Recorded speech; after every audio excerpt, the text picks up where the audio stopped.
Today I'm going to show how to basically transition in a couple of different ways, how to get across this this form here, because there's a lot of, it's pretty hard now the way you blocked it in, which is perfect, but now we want to soften our transitions between the dark and the midtone, and then the midtone and the light.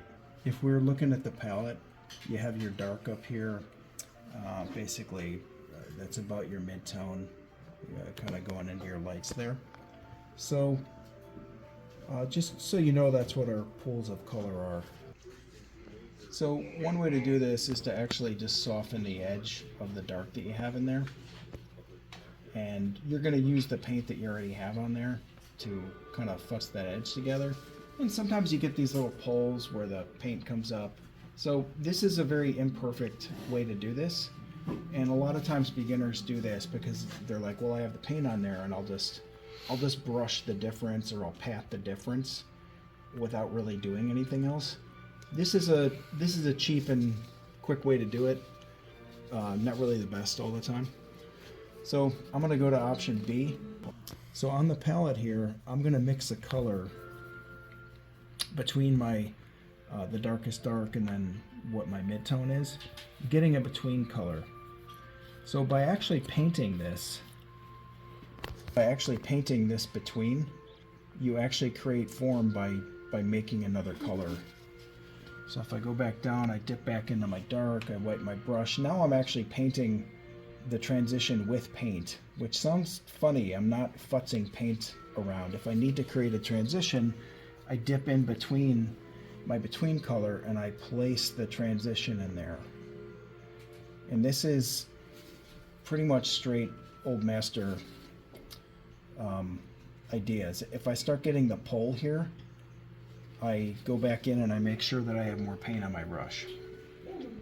But you're actually painting a transition by painting a transition. If you think about this like you're placing facets in between the other facets, it starts to make sense because you're actually almost sculpting it with material, not just futzing in between two things. This transition now starts to look really beautiful, in my opinion. So we have a midtone here that's going to go across the light. So we would do the same thing. If I'm going to do a between color there, I'll mix a between color, and we'll come back up to the painting. And then I'm going between. I'm placing a color. And I'm like, you know what? I need a between color between that now. So then I go back up to the darker, come back up, place, place, place, place. I still need it darker. So I'm going to go between, come back to the palette. I'm going to come back between and make the color that I need. Come back up, I'm going to place it, place, place, place, place, place.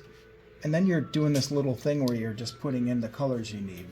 And now it rolls over and I have a complete sense of form. The light is hitting the paint in a uniform fashion, so I have a full, complete sense of form.